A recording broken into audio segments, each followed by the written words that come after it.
नमस्कार, आप देख रहे हैं न्यूज चक्र। मैं अभिसार शर्मा। प्रधानमंत्री नरेंद्र मोदी से बेहतर अपने वोटर को कोई नहीं जानता। उन्होंने कहा कि आओ एकता के लिए, सकारात्मक संदेश देने के लिए हम दिया जलाएं, मोमबत्ती जलाएं। मगर होता क्या है, जनता इस कदर आपे से बाहर हो जाती है कि यहां जयपुर में इस तस्वीर में जैसे कि आप देख सकते हैं कि एक अपार्टमेंट्स में आग लग जाती है। खबर अड्डा नाम की इस वेबसाइट के मुताबिक बिहार के पूर्वी चंपारण के एक गांव में आग लग जाती है, जिसमें कई घर खाक हो जाते हैं। इस भारतीय जनता पार्टी के एमएलए को देखिए, जो हैदराबाद से है। उसने बाकायदा मशाल हाथ में लेकर पूरा एक मार्च निकाला। इस तरह की ढेरों तस्वीरें सामने उभर कर आई, जिसमें लोग हाथों में मशाल लिए नाच रहे थे। बात यहां नहीं रुकती। यह जो भारत का मैप है, यह फर्जी मैप, जिसके अंदर यह बताया जाता है हर साल कि देखिए दिवाली के वक्त पूरी दुनिया के मुकाबले भारत कैसे चमक रहा है, कल ये फिर अवतरित हुआ ये बताने के लिए कि जिस तरह से पूरे देश में दिवाली मनी, दिए जलाए गए, पूरे दुनिया में यह तस्वीर दिखाई दी। और इसका प्रचार प्रसार कोई और नहीं, भारतीय जनता पार्टी के कई नेता कर रहे थे। अब इन छुटभइये नेताओं की बात छोड़िए। यह शख्स कौन है? सहस्राब्दी का नायक अमिताभ बच्चन, जो 1975 से दीवार फिल्म से हम सबके जहन में, दिलों पर राज कर रहे हैं। ये एक फर्जी खबर, एक फर्जी तस्वीर का प्रचार प्रसार कर रहे हैं, यह बताते हुए कि दुनिया हमें किस तरह से देख रही है। यानी कि आप सोच समझ सकते हैं कि भक्ति के चलते या सत्ता के सामने नतमस्तक होने के चलते अच्छे खासे लोग जो हैं वो किस तरह की बातें करने लगते हैं। किरण बेदी, भूल जाइए कि अब भारतीय जनता पार्टी के नेता हैं, मगर किरण बेदी के बारे में जो बात कही जाती थी वो हमारे बचपन की रूमानियत का हिस्सा हैं। एक जबरदस्त आईपीएस ऑफिसर के चलते हम में से कई लोगों की जिंदगी पर उन्होंने प्रभाव डाला। और किरण बेदी किस झूठ का प्रचार कर रही हैं, आप देखिए अपने स्क्रीन पर। वो ये बता रही हैं कि कोरोना के चलते कई जगहों पर अंडे जो हैं उन्हें छोड़ दिया गया था खुले में। अब इन अंडों से जो हैं वो चूजे निकल आए हैं। ये वो शख्स है जिसने यूपीएससी की परीक्षा क्लियर की थी। आप भी जानते हैं कि आप और हम जो घरों में अंडे खाते हैं उनमें से किसी भी सूरत में चूजे नहीं निकल सकते हैं, क्योंकि ये सारे अंडे अनफर्टिलाइज्ड होते हैं। मगर किरण बेदी जैसी शख्स, जो कि आज की तारीख में राज्यपाल हैं, भारत की एक डेकोरेटेड आईपीएस ऑफिसर रही हैं, इंडिया अगेंस्ट करप्शन मूवमेंट का हिस्सा रही हैं, वो इस तरह की समझदारी का परिचय दे रही हैं। यह सब क्या बता रहा है? यह सब यही बता रहा है कि एक नेतृत्व जो है इस देश को किस तरह की दिशा दे रहा है। यह तस्वीर देखिए ना, यहां पर लोग अपनी छतों पर बाकायदा अनार फोड़ रहे हैं। आप सब जानते हैं कि कोरोना बीमारी जो है एक रेस्पिरेटरी बीमारी है, आपकी श्वास की प्रक्रिया से जुड़ी हुई बीमारी है। और लोगों ने कल पटाखे जलाए। इतने दिनों से एयर क्वालिटी जो है वो बेहतर हो गई थी और लोगों ने पटाखे जलाए। ये सब क्या बतलाता है कि हम मूर्खता के किस रास्ते पर चल पड़े हैं। और जानते, जब इन तमाम चीजों की तरफ आप व्हाट्सएप ग्रुप्स में लोगों का ध्यान खींच रहे थे तो लोग क्या कह रहे थे कि साहब आप तो नकारात्मक हैं, आपको नहीं पता इससे पॉजिटिविटी का संदेश जा रहा है। पॉजिटिविटी का अगर आपको संदेश देना था तो यह बहुत जरूरी था कि आप उन डॉक्टर्स के बारे में पूछते जो आज की तारीख में जिनके पास बुनियादी चीजें नहीं हैं, ग्लव्स नहीं है, मास्क नहीं हैं। मगर जैसे मैंने कहा ना, प्रधानमंत्री अपने वोटर को बखूबी जानते हैं। उनका जो असर है लोगों पर वो अप्रत्याशित है। काश प्रधानमंत्री उस दिन जब सुबह जनता से रूबरू हुए थे उसके जरिए कुछ अहम संदेश देते। मसलन वो ये संदेश देते कि जगह जगह पर हमारे डॉक्टर्स पर जो हमले हो रहे हैं उसे बंद कीजिए। वो ये संदेश देते कि आने वाले वक्त में हमारी इकोनॉमी की क्या हालत होने वाली है उसको लेकर कुछ आश्वासन देते। वो ये संदेश देते कि कई गरीब जो आज की तारीख में अपने गांव की तरफ चले गए हैं, जिनके सामने एक अंधकारमय भविष्य है, उसको लेकर उनका क्या रोड मैप है, उसको लेकर संदेश देते, लोगों को इंस्पायर करते। क्योंकि जैसे मैंने कहा ना, प्रधानमंत्री जिस तरह से लोगों को इंस्पायर करते हैं, आजाद भारत के इतिहास में ऐसे कई कम राजनेता हुए हैं। आज की तारीख में जो इनका इंपैक्ट है, मैं उन्हें वाजपेयी जी से भी ऊपर रखता हूं। और वाजपेयी जी की बात मैं इसलिए कर रहा हूं क्योंकि भारतीय जनता पार्टी के दूसरे नेता जो प्रधानमंत्री बने हैं वो अटल बिहारी वाजपेयी थे। आज की तारीख में मैं मोदी जी का मुकाम उनसे ऊपर मानता हूं जहां तक लोगों पर असर करने की बात है। काश मोदी जी इस तरह का सकारात्मक संदेश देते। आपको यह बात भी समझनी पड़ेगी कि इस तरह का असर क्यों हो रहा है, क्योंकि एक पूरा मास मीडिया है, पूरा टेलीविजन इंडस्ट्री है जो इस चीज का प्रचार प्रसार कर रहा है। आप जानते हैं, लोगों को आगे रखने का दम भरने वाले एक चैनल ने कल क्या कहा? कल कहा कि आप अपने आस पड़ोस में देखिए वो कौन लोग हैं जो दिया नहीं जला रहे हैं।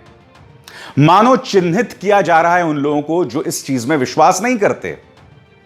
यह बिल्कुल उसी तरह की सोच है आज की तारीख में कि अगर आप इस सरकार की आलोचना करें तो आप देशद्रोही हैं। यह काम कोई और नहीं बल्कि न्यूज चैनल्स कर रहे हैं। और आज की तारीख में न्यूज चैनल्स और प्रचार तंत्र जिस तरह का जहर बो रहे हैं ना, उसका दूरगामी असर हमारे समाज पर पड़ रहा है। तबलीगी जमात को टारगेट करने की एवज में पूरे मुस्लिम समुदाय को कटघरे में रखा गया है, उन्हें टारगेट किया जा रहा है। और आज न्यूज चक्र में मैं उस मुद्दे पर भी फोकस करने वाला हूं। तबलीगी जमात के एवज में जिस तरह से देश के मुसलमानों को टारगेट किया जा रहा है और उससे समाज किस तरह से दोफाड़ हुआ है और समाज में किस तरह की अराजकता फैलाने की एक जमीन तैयार की जा रही है, उसे समझने के लिए मैं आपके सामने कुछ ट्वीट्स, कुछ संदेशों पर आपका ध्यान खींचना चाहूंगा। आपकी स्क्रीन पर यह पत्रकार जो यह कह रहा है कि प्रयागराज में जमात पर टिप्पणी करने पर युवक की हत्या कर दी गई। मोहम्मद सोना पर गोली मारकर हत्या का आरोप लगा है। टिप्पणी करने पर गोली मारना, इतनी हैवानियत कहां से आती है? साथ में इन्होंने तबलीगी जमात का जिक्र कर दिया और निजामुद्दीन मरकज का जिक्र कर दिया है। प्रयागराज पुलिस को इस मुद्दे पर स्पष्टीकरण देना पड़ा। उन्होंने क्या कहा आपकी स्क्रीन पर? थाना कैराली में एफआईआर 127/220 पंजीकृत कर नामजद व अन्य कुल 8 लोगों को हिरासत में ले लिया गया है। मृतक और अभियुक्त पक्ष पास पड़ोस के रहने वाले हैं। इनमें से किसी का भी संबंध तबलीगी जमात से होने की बात प्रकाश में नहीं आई है। विवेचना के आधार पर कठोर विधिक कार्रवाई सुनिश्चित की जा रही है। खुलेआम एक मुख्य धारा के न्यूज चैनल का एंकर इस तरह की बात फैला रहा है, इस घटना को तबलीगी जमात से जोड़ने का दुस्साहस कर रहा है और खुद पुलिस ने इस पर स्पष्टीकरण दिया है। अब आपके स्क्रीन पर एक और, ये एक बहुत बड़े न्यूज चैनल ने किया है और आप इसमें देख सकते हैं बाकायदा जो ये तस्वीर बनाई गई है, ये जो चेहरा है वो एक मुसलमान का चेहरा है और इसमें कहा गया कि almost 60% of new corona virus cases in India linked to Tablighi Jamaat event. यकीनन मैंने अपने कार्यक्रमों में कहा है कि तबलीगी जमात में जो लोग आए थे, फॉरेनर्स आए थे, उन्हें खुद को आइसोलेट करना चाहिए था। खासकर अगर वो ऐसे देशों से आए थे, उन्हें यह पहचान करनी चाहिए थी उन्हें यह बीमारी है या नहीं। मगर उससे भी बड़ी बात, जब वो एयरपोर्ट में उतरे थे देश में, तो उस वक्त उन्हें रोका जाना चाहिए था, जो हुआ नहीं। अब उसकी एवज में आप देख सकते हैं कि मुसलमान का चेहरा यह न्यूज चैनल बनाकर कहीं ना कहीं एक संदेश दे रहा है। और इसका नतीजा क्या होता है मैं आपको बात बताता हूं। जिस तरह का प्रचार और प्रसार चल रहा है उसका नतीजा आपके सामने ये।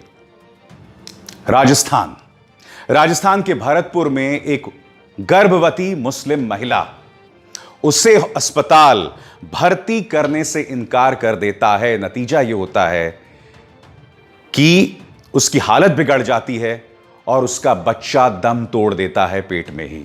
हमारे न्यूज चैनल्स, हमारे प्रचार तंत्र ने इतना जहर बोया है इस समाज के अंदर, इतना जहर बोया है, जिसका परिणाम यह हुआ कि आज की तारीख में हम अपने अंदर की इंसानियत को भूल गए हैं। बात यहां नहीं रुकती। यह तस्वीर याद है आपको? इस तस्वीर में कहा गया था कि यह पुलिस के साथ जो ये शख्स बैठा है, यह कोरोना वायरस से पीड़ित है और देखिए किस तरह से पुलिस पर यह थूक रहा है। बाद में पता चला इसका कोरोना वायरस से कोई लेना देना नहीं है। यह शख्स जो है दरअसल मुंबई का रहने वाला और मामला कुछ और था, मगर इस वीडियो का प्रचार प्रसार किया मुसलमानों के खिलाफ एक नफरत पैदा करने के लिए। अगर तबलीग जमात कोई गलती कर रहा है तो उस पर कार्रवाई होनी चाहिए, जो हो भी रही है, एफआईआर दर्ज किया गया है। बात वो नहीं है। बात यह है कि तबलीग जमात के एवज में प्रचार तंत्र जिस तरह से निर्दोष लोगों को टारगेट कर रहा है, एक पूरी कौम को टारगेट कर रहा है। अब इस तस्वीर को देखिए, यहां पर मध्य प्रदेश की तस्वीर है। यहां पर एक फल बेचने वाला है और ये क्या कर रहा है, अपने तमाम फलों को अपना थूक उस पर लगा रहा है। निहायत ही वाहियात तस्वीर। नतीजा यह हुआ कि इस शख्स पर कार्रवाई की गई और इसे गिरफ्तार किया गया। मगर क्या आप जानते हैं, घटना 16 फरवरी की है। कोरोना वायरस के साथ कोई लेना देना नहीं है। मगर फिर इस तस्वीर का प्रचार प्रसार किया गया। कई बुद्धिमान लोग, कई समझदार लोग वो इसका प्रचार प्रसार कर रहे थे, यह बताने के लिए कि देखिए देश का मुसलमान क्या कर रहा है। अब एक और खबर पर गौर कीजिए, जिसे जो अपने आप में बहुत कुछ कहती है। यह बताया गया था कि सहारनपुर जिले में किस तरह से एक अस्पताल में जमात के कुछ सदस्यों को रखा गया था और जमात के जो सदस्य हैं वो उस अस्पताल के अंदर नॉन वेज फूड, मांसाहारी खाने की डिमांड कर रहे थे, मांग कर रहे थे। अब खुद सहारनपुर पुलिस ने क्या कहा है, मैं आपको पढ़ के सुनाता हूं। सहारनपुर पुलिस ने कहा है, अवगत कराना है कि विभिन्न समाचार पत्रों, न्यूज चैनल्स और सोशल मीडिया प्लेटफॉर्म्स पर प्रकाशित की जा रही खबर, क्वारंटीन किए गए जमातियों ने खाने में नॉनवेज ना मिलने पर किया जमकर हंगामा। जमातियों ने खुले में ही कर डाली शौच की सत्यता की जांच और आवश्यक कार्रवाई हेतु थाना प्रभारी रामपुर मनिहारन को निर्देश दिए गए, जिनके द्वारा जांच की गई कि जांच में विभिन्न समाचार पत्रों, न्यूज चैनल्स और सोशल मीडिया प्लेटफॉर्म्स पर प्रकाशित की जा रही खबर पूरी तरह से असत्य पाई गई है। मैं हमेशा से उत्तर प्रदेश पुलिस का आलोचक रहा हूं, खासकर उन्होंने जिस तरह से ह्यूमन राइट्स को हैंडल किए, जिस तरह से नागरिकता बिल के खिलाफ आंदोलन को उन्होंने हैंडल किया। मगर चाहे प्रयागराज पुलिस हो या यहां पर सहारनपुर पुलिस, इन दोनों ने ही जिम्मेदारी भरे रवैये का परिचय दिया है। इन्होंने बताया है कि जमातियों ने किसी भी सूरत पर नॉन वेजिटेरियन की मांग नहीं की थी। मगर इसकी एवज में, और यह प्रचार प्रसार कौन कर रहा है, सिर्फ बीजेपी का आईटी सेल नहीं कर रहा था, क्योंकि आज की तारीख में आईटी सेल और उन ट्रोल्स और मुख्य धारा के न्यूज चैनल्स में कोई फर्क नहीं रहा। यह प्रचार प्रसार कर रहे थे मुख्य धारा के न्यूज चैनल्स, अगर आप अपने आसपास निगाह डालें तो इसका अर्थ क्या हुआ? इसका अर्थ यह हुआ कि आप और हम जो बड़ी बड़ी बातें करते हैं सकारात्मकता की, इस सकारात्मकता का कोई फायदा नहीं है अगर हम अपने डॉक्टर्स के बारे में नहीं सोचेंगे, जिनके पास आज की तारीख में पर्सनल प्रोटेक्टिव इक्विपमेंट नहीं है, या हम अपने गरीबों के बारे में नहीं सोचेंगे, या इस तरह से हम अपने ही भाइयों और बहनों के खिलाफ इस तरह का जहर उगलेंगे। आप जानते हैं सकारात्मकता क्या होती है? कल जब आप सब मोमबत्ती जला रहे थे, दिया जला रहे थे, और वो काम मैंने भी किया, मगर मैंने एक और काम किया।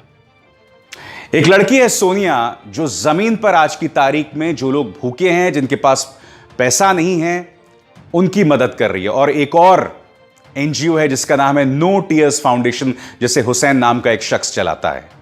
उनकी मदद से मेरे घर के पास में कुछ झुग्गियां हैं, मैंने, मेरी पत्नी ने और हमारे कुछ दोस्तों ने मिलकर करीब 100 पैकेट राशन बंटवाए। आप जानते हैं क्यों? क्योंकि सही मायने में अगर आपको सकारात्मकता का प्रचार प्रसार करना है तो इस गरीब के आंसू पोंछिए। अगर आपको सही मायने में सकारात्मकता प्रचार प्रसार करना है तो इन मुद्दों को उठाइए और इन मुद्दों पर आप अपने सरकार पर सवाल कीजिए। मगर हम क्या कर रहे हैं? हम जो कर रहे हैं आपने कल भी देखा, हम जो कर रहे हैं आपने थाली और ताली बजाने के वक्त भी देखा। नतीजा क्या हुआ आप जानते हैं। उसके ठीक बाद देश में जबरदस्त उछाल आया कोरोना वायरस संक्रमित केसेस को लेकर। मगर क्या मैं अपने पॉलिटिकल जमात से पूरी तरह से हताश हूं? शायद नहीं। मैं इसकी 2 मिसालें आपके सामने पेश करना चाहता हूं। आपके स्क्रीन पर आंध्र प्रदेश के मुख्यमंत्री जगन मोहन रेड्डी और महाराष्ट्र के चीफ मिनिस्टर उद्धव ठाकरे।